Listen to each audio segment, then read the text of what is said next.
Hola, buenas noches. Mi nombre es Lucy Matricardi, yo soy médica veterinaria y el día de hoy vamos a platicar rápidamente acerca de cómo interpretar los requerimientos nutricionales que encontramos en el libro de la NRC. Y específicamente vamos a hablar de perros, aunque ustedes pueden extrapolar esta información a las tablas nutricionales que están expresadas para gatos. Bueno, entonces, comenzando, el libro de la NRC es este y contiene todos aquellos requerimientos nutricionales que harán que nuestras dietas caseras estén completas y sean balanceadas. Entonces, bueno, la hoja se me desprendió porque pues de tanto usar el libro siempre se fractura como de en medio. Entonces, en esa tabla es donde se recopilan todos los requerimientos nutricionales para mantenimiento de perros adultos. Y entonces vamos a ver que están expresados en 3 columnas diferentes. Una de ellas es peso metabólico, otra es energía metabolizable y otra es por kilo de materia seca, asumiendo que la materia seca tiene una densidad energética de 4000 kilocalorías. Bueno, entonces, ¿a qué se refiere la columna por peso? Bueno, algo muy importante de definir antes de continuar con todo esto es estas columnas se refieren a diferentes requerimientos. O sea, el requerimiento en materia seca es distinto al de peso metabolizable, al de peso metabólico o energía metabolizable. ¿Es así? O sea, ¿puedo elegir usar cualquiera de los 3? No, en realidad los 3 se refieren a un mismo requerimiento, a uno mismo, pero este será mejor expresado dependiendo del factor energético de nuestro paciente. ¿Por qué esto es importante? Porque el factor energético de nuestro paciente determina qué cantidad total de kilocalorías va a gastar y por lo tanto cuál es la concentración nutricional apropiada en nuestra fórmula dependiendo de qué tanto o qué tan poco coma ese paciente. Porque nosotras lo que tenemos que garantizar es que tanto si nuestro paciente come muchísimo alimento no vaya a intoxicarse de ninguna manera o no reciba una concentración súper elevada de los nutrientes, sino que estén adecuadamente espaciados para que finalmente cuando consuma la cantidad total del alimento cubra esos requerimientos. De igual manera, por ejemplo, si nuestro paciente tiene un factor energético súper bajito, tenemos que asegurar que los nutrientes estén de tal forma tan concentrados que aún consumiendo esa poca cantidad de alimentos se estén cubriendo de manera global los requerimientos nutricionales.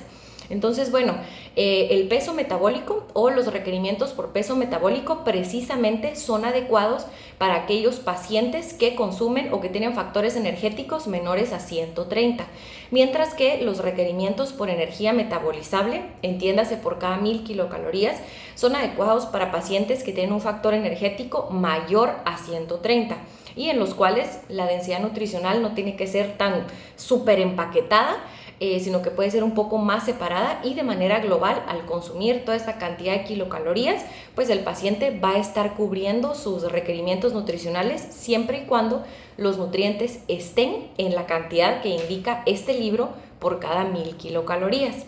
Bueno, entonces comencemos por el peso metabólico. El peso metabólico simplemente es el peso del paciente en kilos elevado a la 0.75 multiplicado, por cada uno de los factores que están indicados para cada nutriente esencial. Por ejemplo, en el caso de la proteína es 3.28, en el caso de la grasa creo que es 1.8, si no estoy mal, sí.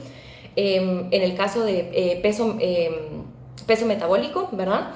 Entonces aquí nos van saliendo diferentes factores y simplemente es elevar el peso en kilos de nuestro perrito a la potencia de 0.75 y multiplicarlo por el factor indicado para proteína, multiplicado por el factor indicado para calcio, y entonces nos va a dar la totalidad de cada uno de los nutrientes esenciales que necesita ese perrito en este peso actual. Bueno, esto les decía aplica para perros que tienen un factor energético menor a 130. Ahora, para los perros que tienen factor energético mayor a 130, entonces podemos utilizar el requerimiento por energía metabolizable. ¿Qué quiere decir? ¿Qué cantidad de nutriente debe haber por cada 1000 kilocalorías de fórmula? Entonces simplemente es hacer pues regla de 3, ¿verdad? Nuestra fórmula tiene 5000 kilocalorías, por ejemplo, ¿verdad? Entonces, si por ejemplo acá tenemos para proteína dice que por cada 1000 kilocalorías tenemos que tener 25 gramos de proteína. Entonces hacemos regla de 3 y determinamos, bueno, qué cantidad de proteína deberíamos de tener en 5000 kilocalorías. O de igual manera, qué cantidad de proteína deberíamos de tener en 300 kilocalorías. Algo muy importante mencionar acá es que no quiere decir que únicamente vaya a servir para pacientes, es que solo sirve para pacientes que gastan más de 1000 kilocalorías. No. O sea, los pacientes puede ser que pesen 1 kilo, pero que tengan un factor energético más arriba de 130. Entiéndase, gastan muchísimas calorías, que como vamos a platicar más adelante acerca de cuáles son los principales componentes que afectan el gasto calórico de un paciente, pero puede ser que haya pacientes, son pocos, ¿verdad? No es la mayoría. La mayor parte de perros de casa, sus requerimientos se describen muy bien por peso metabólico porque tienden a presentar un factor energético menor a 130. Pero los perritos, por ejemplo, hay algunos, como les decía, son pocos, pero algunos perritos que tienen una tasa metabólica basal pero súper elevada y ni siquiera realizan pues mayor actividad en su vida más que la de un perro normal, pero sí tienen unos requerimientos energéticos súper altos. Entonces, y a pesar que sean chiquitos, sus requerimientos van a ser mejor descritos por energía metabolizable, o sea, por cada 1000 kilocalorías. Y esto no quiere decir que nuestro perrito tenga que gastar más de 1000 kilocalorías para que su requerimiento energético pueda ser descrito por esta columna.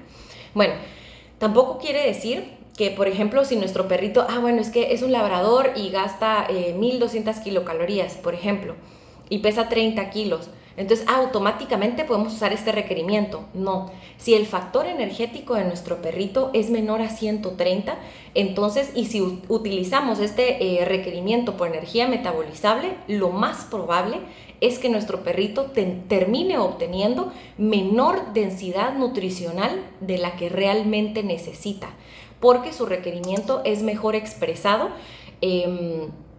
por peso metabólico, puesto que este está como enfocado o más bien pensado para perritos que tienen un gasto energético pues bastante más bajo. Y el de energía metabolizable, el que les decía cantidad de nutriente por cada 1000 kilocalorías, más está enfocado en pacientes que comen o que gastan una gran cantidad de kilocalorías. Entonces te dicen, bueno, no queremos que estos pacientes empaquetes o generes la misma densidad nutricional que generarías para un paciente que come poquito, puesto que entonces para estos pacientes resultaría excesiva esta concentración de nutrientes. Entonces por eso es diferente. Pero si ustedes me preguntan, pero entonces se refiere, quiere decir como que un requerimiento es como menos exigente y el otro es como más fuerte. No es así. Realmente estas dos columnas se refieren exactamente al mismo requerimiento, ¿verdad? Simplemente que hay que ajustarlo. Por ejemplo, si yo dijera, yo quiero expresar el requerimiento de mi perrito que pesa 15 kilos y que tiene un factor energético de 140, lo quiero expresar en peso metabólico, lo puedo hacer, pero debo realizar un ajuste. Si alguien quiere referirse y ahondar un poco más acerca de cómo son estos ajustes, puede revisar la página número 12 del Small Animal Clinical Nutrition, es en el primer capítulo. Justamente hablan acerca de cómo realizar ajustes cuando los alimentos tienen una densidad energética diferente y cuando hay un factor energético distinto en los pacientes.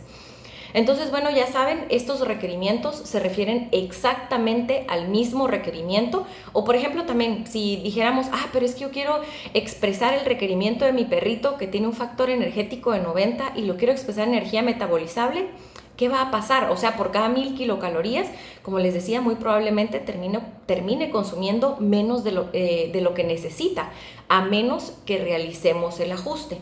Ahorita les voy a, pueden revisar este libro, ¿verdad? El Small Animal Clinical Nutrition. Acá en la parte de abajo les voy a dejar el enlace a los capítulos descargables para que puedan revisar esta sección que les comento. Pero para que nos llevemos de conclusión de este video, estos 3 requerimientos que observamos, tanto en energía metabolizable, materia seca o peso metabólico, se refieren exactamente al mismo requerimiento. Únicamente que este requerimiento expresará mejor las necesidades de los pacientes dependiendo de su factor energético. Ahora en el caso de materia seca, ¿verdad? Si ustedes revisan la tabla van a ver que dice cantidad de nutriente por kilo de materia seca cuando el alimento tiene una densidad energética de 4000 kilocalorías. Entonces, siempre que nuestro alimento tenga mayor cantidad de kilocalorías, por ejemplo, si tiene 5 kilocalorías, tenemos que hacer un ajuste. O si el alimento, más bien estos requerimientos por materia seca también están destinados no solo a cierta densidad energética de los alimentos, sino a cierto factor energético de los pacientes. Entonces, también tenemos que realizar el ajuste. Acá realizamos ajuste doble, ¿verdad? Ajuste por la densidad energética de nuestra fórmula versus la densidad energética en la cual está expresada el requerimiento. Y segundo, hacemos un ajuste de acuerdo al factor energético del paciente para el cual formulamos versus el factor energético de la fórmula o del lineamiento nutricional, que usualmente suele ser 132. Entonces, pues aquí lo dejamos. Esto es lo más importante. Simplemente estos 3 requerimientos se refieren al mismo. Únicamente que se ajustará mejor a las necesidades del paciente dependiendo de su factor energético. Y si quisiéramos, sí podemos hacer ajustes. Un perrito que tiene un factor energético mayor de 150 puede ajustarse si lo expresamos en peso metabólico. Y también si un perrito tiene un factor energético de 98 y lo estamos expresando en energía metabolizable, también puede ajustarse. Únicamente que estos ajustes los podemos encontrar, les decía, más descritos. La verdad es que solo hay un ejemplo. Es un poco difícil encontrar información al respecto de esto. Puedo compartirles cómo es que se realizan estos ajustes más adelante, si a alguien le interesara. Pero por el momento pueden revisarlo acá en esta página 12 o también pueden revisar la publicación del FEDIAF. Van a ver que, por ejemplo, ellos dicen, para un perrito que tiene un factor energético de 95 kilocalorías por kilo de peso metabólico, tiene que consumir 52 gramos de proteína. Pero si tú haces una fórmula destinada para un perrito que tiene un factor energético de 110 kilocalorías por kilo de peso metabólico, entonces el contenido de proteína debe ser 45. Entonces leemos eso y decimos, bueno, entonces, ¿por qué está diferente? ¿Y por qué los perritos aparentemente de 95 kilocalorías, que gastan 95 kilocalorías por peso metabólico, tienen que consumir mayor cantidad de proteína? No es así, simplemente que los perritos que consumen o que gastan 95 kilocalorías por kilo de peso metabólico definitivamente pues van a consumir menor cantidad de alimento, y tenemos que garantizar que en esta menor cantidad de alimento haya una concentración tal de los nutrientes que de manera global, cuando nuestro paciente consuma todo ese alimento, se cubran sus requerimientos. Y por ejemplo, en el caso de los perritos que tienen un factor energético de 110, entonces, como van a consumir mayor volumen, la densidad nutricional no debe ser tan apretada o tan compacta, sino que puede estar un poquito más espaciada, porque el perrito de manera global, al consumir esa cantidad total, pues va a terminar cubriendo su requerimiento. Entonces, pues ahí ya tienen 2 fuentes de donde revisarlo. Lo tienen en el Small Animal Clinical Nutrition y en la publicación, la última publicación de FEDIAF. Entonces, si tienen alguna duda, pueden comentarlo acá y nos vemos en un próximo video.